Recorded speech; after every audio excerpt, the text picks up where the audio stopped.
Recife, nascido e criado. Nasci ali pertinho do Esporte, Hospital São Marcos.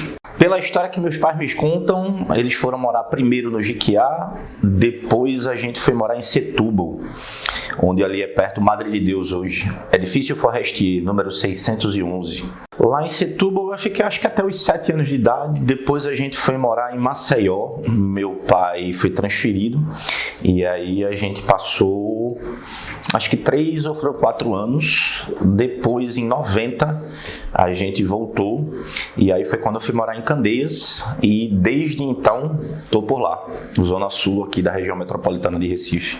Maceió a gente chegou e foi morar na Jatiuca, e depois a gente foi morar no bairro do Farol, perto do Colégio Marista, se eu não estiver equivocado. Acho que foi isso. Na verdade, acho que assim, quando eu cheguei lá, em 90 eu tinha 8 para 9 anos de idade, então desde então, todo o resto da minha criação e formação foi tudo por lá. Quando a gente chegou, né, brincadeiras que a gente tira até hoje, como diz o ditado, era tudo mato, né?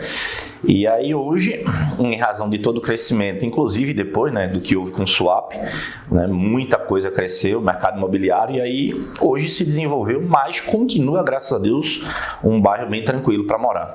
Porto de Suape, que aí quando teve lá um investimento para criar lá o estaleiro e etc., aí muita gente do Nordeste todo foi morar lá, e aí o mercado imobiliário bombou, e aí ficou um bairro mais populoso, mas ainda assim é um bairro que é relativamente tranquilo para morar. Só tem um pequeno inconveniente de que para descer para o centro do Recife não é muito tranquilo, principalmente nos horários de pico. Depende do horário, mas normalmente 1 hora e meia se você vier de carro. Se vier de moto, que é uma boa alternativa, né? Aí você desce para uns 40 minutos.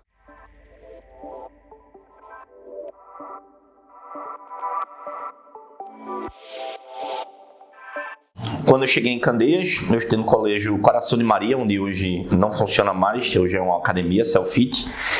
E depois eu fui estudar no colégio Souza Leão e estudei também um tempo no atual, né, que não existe mais também. O colégio Souza Leão continua lá em Candeias, em outros bairros.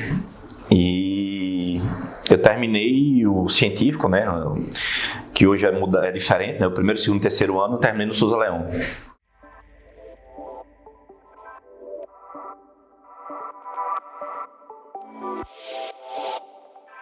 Sempre fui. Em casa, meu pai, por perceber que eu tinha uma certa facilidade com algumas coisas, aí ele chegava mais junto e aí cobrava um pouco mais de mim para eu não descer o rendimento, principalmente quando você vai ficando mais velho. É normal você, com as amizades e etc., desviar a atenção. Aí pai sempre me manteve um pouco mais na linha, mas era sempre ali, em torno de 9, 10, 9, 10. Ele não aceitava menos que isso, não. Eu sempre me dei muito bem. Agora, história sempre me chamou, sempre tive um fascínio maior por história, até mesmo porque, como meu pai, formado em Direito também, ele tinha alguns livros lá em casa, então quando eu precisava fazer algumas pesquisas, algumas coisas, livro de humanas sempre ficava mais fácil, de fácil acesso, do que livro de exatas ou outros livros de outras áreas. Aí acabei tendo mais contato.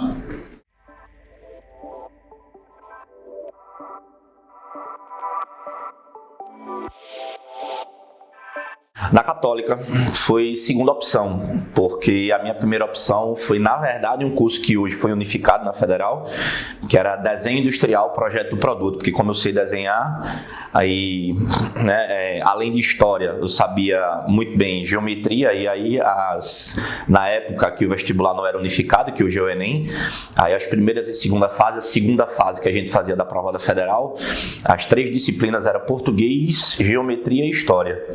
E aí eu fiz, né, tirei uma boa nota, mas a quantidade de vagas era 30 vagas apenas. E aí eu fiquei ali pertinho, mas era um tipo de curso que na época tinha a ideia de haver remanejamento. Quem não se matriculava, abria a vaga e você entrava.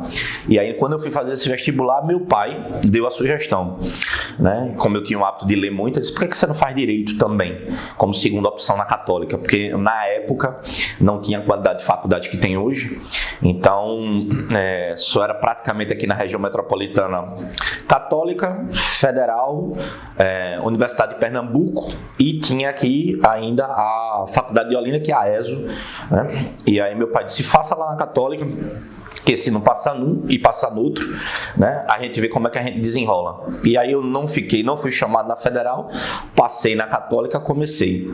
E já no primeiro período eu me encontrei e disse, não vou tentar de novo não, vou seguir, vou em frente.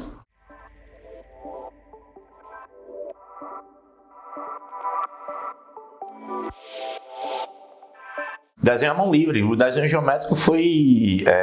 eu fui aprendendo a usar a esquadra e entre os outros equipamentos e ferramentas a reboque. Eu sempre desenhei à mão livre e aí eu fui fazendo outras coisas depois, mas também deixei depois o desenho técnico para lá. Hoje eu acho que pouca coisa eu vou me lembrar, mas é desenho à mão livre e como hobby. Faz tempo, inclusive, que eu não desenho. Eu comecei desenhando por causa... Quando a gente veio de Maceió para cá, aí teve um colega de sala no colégio que eu fui estudar, que a gente teve o primeiro contato, na época, com revista em quadrinho, e uma das primeiras foi com das Tartarugas Ninja, que era para maiores de 18 anos na época. Não sei como ele conseguiu, porque tinha muito palavrão e tal. Era em inglês, inclusive, a revistinha que ele conseguiu. Era algo raro, porque no Brasil não tinha o mercado que tem hoje, de mercado de revista em quadrinho, etc. Não tinha facilidade que tinha internet. E aí a gente acabou conseguindo. E aí a gente começou a fazer decalque, desenhar. Só que aí eu percebi que eu conseguia desenhar sem decalque. E aí eu continuei fazendo e fui aprendendo. E aí eu já lia muita revista em quadrinho, de outras da DC, da Marvel, etc. Aí eu começava a fazer os personagens. Depois eu comecei a fazer outras coisas. Paisagem, animais, aquelas coisas. Minha avó materna, como ela era professora do estado, né? E a disciplina que ela ensinava era educação artística, então ela sabia pintar. E aí ela, de vez em quando, eu olhava para uns quadros que ela tinha em casa e eu reproduzia isso também. E aí, mas sempre foi mais como hobby, né? Como uma distração de que levar profissionalmente com alguma coisa. E aí eu me lembro que depois, o meu pai, como ele sempre foi assinante da Veja, ele ganhou 4 rodas e ganhou a Super Interessante. Aí eu comecei a fazer desenho técnico de olhar de design de carro, de algumas coisas desse tipo. Aí foi quando, né, despertou a ideia e sugeriram em casa, porque eu nunca fiz, como a galera às vezes hoje faz, a moçada faz teste de encarreiramento, de saber qual é o tipo de profissão quando está meio perdido. E aí ele tinha o curso na Federal e eu fui fazer. Aí, como eu disse, né, não deu certo e eu acabei indo para Direito, para Católica. E aí desenho ficou como hobby até hoje.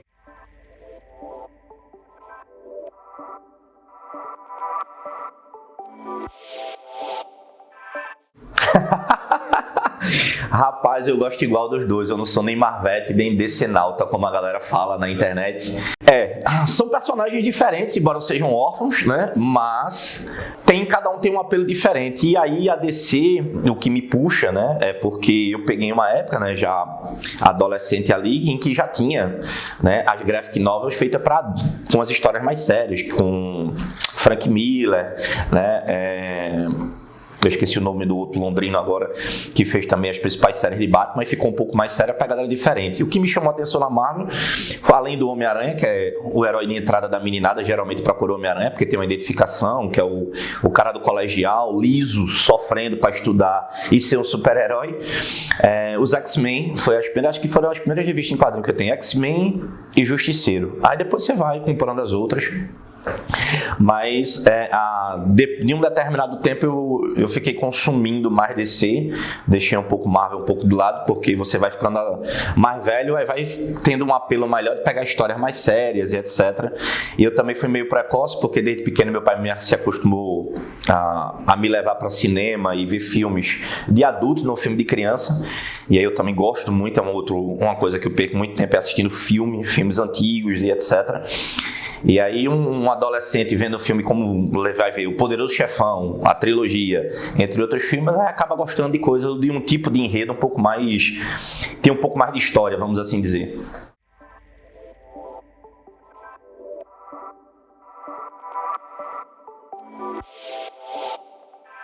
Em 2001 e concluí em 2006. Armando foi professor do meu pai. O pai fez Direito também na Católica. E no ano que eu nasci foi o ano que meu pai se formou. E aí, quando eu entrei na Católica, aí quando eu comecei a estudar, aí meu pai começou a perguntar, o professor tal tá lá, professor tal tá lá. Eu estudei praticamente com 50% dos professores que foram professores do meu pai, né? Com Roque de Brito Alves, tive a honra de ser aluno dele. Jales Araripe, Armando José da Costa Carvalho, o professor Francisco. Não foi meu professor, né, mas conhecido por uma metodologia não ortodoxa de aplicar a prova, vamos assim dizer.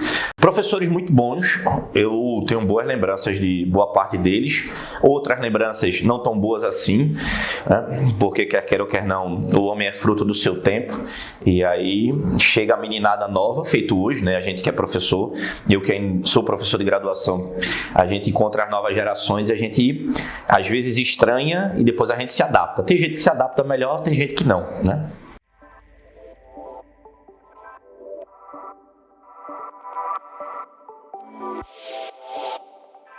Eu, quando comecei a trabalhar, meu pai na época, ele tinha saído de uma empresa que ele trabalhou por muitos anos, e aí ele montou um negócio com um colega com uma operadora de telefonia móvel, porque as operadoras de telefonia móveis, acho que foi por ali por volta de 97 para 98, teve a privatização das telas. Meu pai abriu uma empresa que fazia planos corporativos, e aí eu fui ajudar. Eu fui trabalhar lá. E aí eu comecei trabalhando lá e depois eu fui trabalhar, ele arrumou um emprego para mim no back-office técnico da Claro, que estava saindo, deixando de ser BCP e virar Claro. E aí eu me lembro que quando eu comecei a trabalhar lá, eu tive que mudar meus horários, porque o meu primeiro horário na Claro era de 3 da tarde a 1 da manhã. Então eu saía de 1 hora da manhã da Claro, chegava em casa, dormia o que dava, acordava de 6 horas da manhã, ia para a Católica, saía da Católica, almoçava e já ia para o trabalho. E aí teve um outro momento que eu fui trabalhar de 11 da noite às 7 da manhã. Então às vezes eu ia para a Católica à noite, aí pegava as cadeiras da noite, saía da Católica e ia para o trabalho. Aí saía de manhã, ia para casa e às vezes teve uma época que eu tinha que pagar uma cadeira logo de manhã. Então eu saía, a primeira cadeira lá na Católica, hoje normalmente as faculdades têm um horário que começa entre 8 e 8 e meia da manhã, as primeiras disciplinas. Na Católica era de 7 e 10 a primeira cadeira. E aí eu chegava de manhã, assistia a primeira disciplina, depois ia para casa e dormia o que dava, porque dormir o sono da manhã nunca é a mesma coisa do sono da noite, né? Biologicamente falando, tem várias explicações em razão disso, inclusive por causa da luz solar. Mas foi o que deu. Aí depois eu consegui, lá na Claro, sair do back-office técnico e aí fui fazer estágio no jurídico da Claro.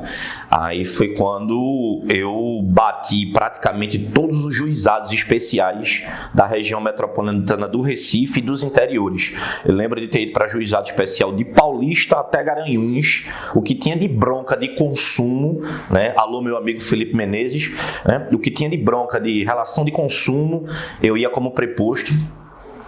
E aí tentava fazer acordo ou não, e aí como eu já tinha trabalhado no back-office técnico, a parte técnica da empresa, eu já manjava de tudo, então ficava mais fácil saber ou identificar qual era o problema que o cliente tinha tido, que ele não tinha conseguido resolver no call center, que ficou tão chateado que procurou o Poder Judiciário. E aí, estudando direito, né, aí vinha com a parte da argumentação jurídica e a parte da argumentação técnica, né, e eu tinha até um bom aproveitamento de tentar fazer acordos na época. E aí eu me lembro que quando eu estava perto de me formar, aí eu fui trabalhar na TIM, e aí eu entrei como atendente de call center, e depois eu fui ser supervisor, mas lá na TIM já eu participei de uma seleção para ser instrutor de treinamento, porque em algum momento na graduação eu tive um professor que, né, para além de Giovanni Moraes, foi uma boa influência para eu escolher a docência, Stefano Toscano, meu professor de filosofia do direito e de teoria geral do Estado. Eu me lembro que eu fui fazer uma apresentação lá de um determinado trabalho e aí ele me deu um feedback positivo dizendo que eu era um bom explicador, né? E que eu pensasse em fazer, ser monitor e etc. para desenvolver aquilo.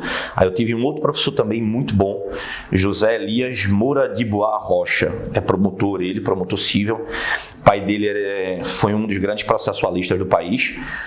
E aí, Elias me chamou para ser monitor, mas como eu precisava trabalhar para pagar a faculdade, então tinha que obrigatoriamente eu estar presente na faculdade no outro horário, mas aí tinha o tal do boleto para pagar, que a Católica todo mês tinha que mandar e eu tinha que pagar, né?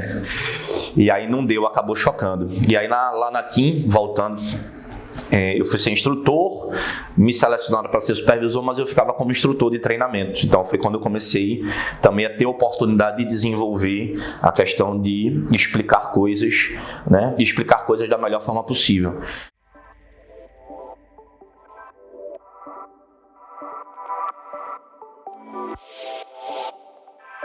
Faculdade Joaquim Nabuco, do Grupo Ser Educacional. Faculdade Maurício de Nassau, né, surgiu primeiro, acho que ali em torno de 2003, mais ou menos. E aí depois eu acredito que ali em torno de entre 2006 a 2007, aí surgiu a marca Faculdade Joaquim Nabuco. E ali no final de 2009 eu entrei na Faculdade Joaquim Nabuco, comecei nos cursos técnicos, mas, como eu já tinha dito, né, eu acabei depois sendo aproveitado na primeira turma do curso de Direito da unidade de Recife. Né, na região metropolitana, no município de Paulista, já tinha a Joaquim Nabuco lá. E aí lá o curso de Direito já tinha começado antes. E aí eu entrei em Recife e depois fiquei em Recife, em Paulista. Né, depois a marca, ela foi para outras unidades, mas eu sempre fiquei muito concentrado em Recife, ali na Guararapes, de frente ao prédio dos Correios, muito central.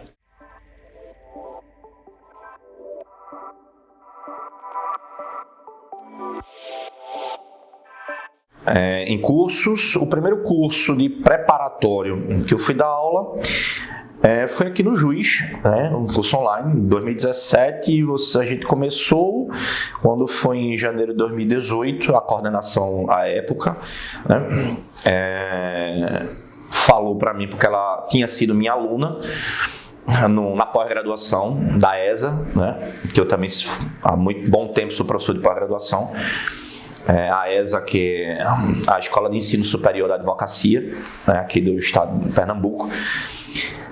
Eu dava aula e já dava aula também de graduação, não de pós-graduação lá e na Faculdade dos Guararapes em Ciências Criminais e na pós-graduação de Penal e Processo Penal da ESA. E aí ia começar os cursos de prática aqui do Juiz. E aí ela fez o convite, foi quando a gente sentou para conversar lá na São Brás, para tomar um café. E aí a gente começou a trabalhar. E de lá para cá, acabaram-se outras portas se abrindo em outros cursos preparatórios aqui do Recife. Né? E desde então, acho que desde 2018 para cá, né, nos cursos preparatórios físicos, presenciais aqui, e online, desde que a gente começou, só o Juiz 21.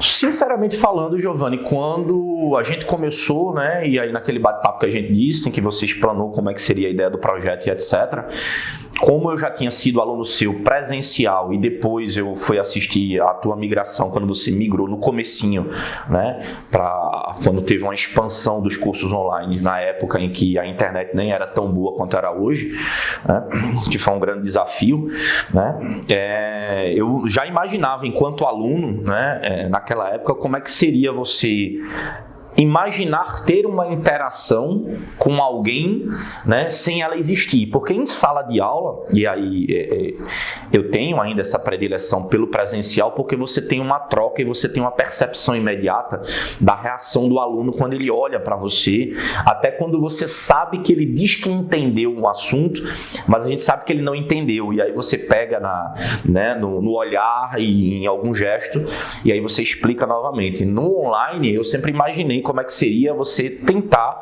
trabalhar alguma coisa nesse sentido, e aí é quando o professor precisa se renovar, no sentido que ele tem que antecipar, que saber que determinados conteúdos são mais fáceis, são mais palatáveis, e outros, naturalmente, são um pouco mais complicados, né? Por exemplo, me veio à cabeça agora você querer explicar prescrição sem, né, ter a percepção que o aluno, ou achar que o aluno vai entender de primeira, né? E aí eu sempre me peguei pensando nisso. Quando a gente veio aqui para o Juiz, quando eu vim aqui para o Juiz, então eu já tentei me preparar de tal forma que para olhar para a câmera, né, e trabalhar determinados assuntos, eu tinha que partir do pressuposto que talvez o aluno não fosse entender de primeira, né? E aí tentar explicar da melhor forma possível, né? E tentar repetir ou ser um pouco mais pausado, embora naturalmente eu fale um pouco mais rápido, isso é normal. Eu até brinco com isso quando eu vou gravar aula e digo, ó, não precisa acelerar o vídeo para você que gosta dele acelerado. Quando eu diminuir a fala, você acelera, né? Porque naturalmente você teria. O meu desafio foi tentar me antecipar, principalmente quando eu sei que alguns conteúdos naturalmente precisa de um pouco mais de atenção do professor para poder você explicar melhor, para poder você voltar e antecipar. A migração para o online, não vou dizer que foi 100% tranquila, né? Porque você fica preocupado em entregar a melhor qualidade possível para aquele que vai estar do outro lado da câmera. Mas me adaptei bem. Ainda bem que eu consegui me adaptar legal. Tanto é que a gente está até aqui, até hoje, desde o começo até agora.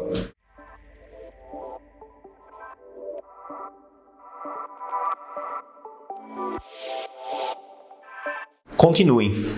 Pequenos passos todos os dias, né, é melhor do que nenhum. Então continuem, né? Eu sei que estudar não é fácil, estudar é um labor, é um trabalho. Se preparar para um concurso, se preparar para ser um especialista é melhor, você que está fazendo a pós-graduação, se preparar para ser um advogado, fazer a segunda fase do exame de ordem, principalmente você que está concluindo a sua graduação ou já concluiu. Então requer disciplina, e disciplina é você fazer algo não porque você quer ou porque você está motivado, é porque você tem que fazer. Então só continuem, porque o seu resultado chega. Só continuem.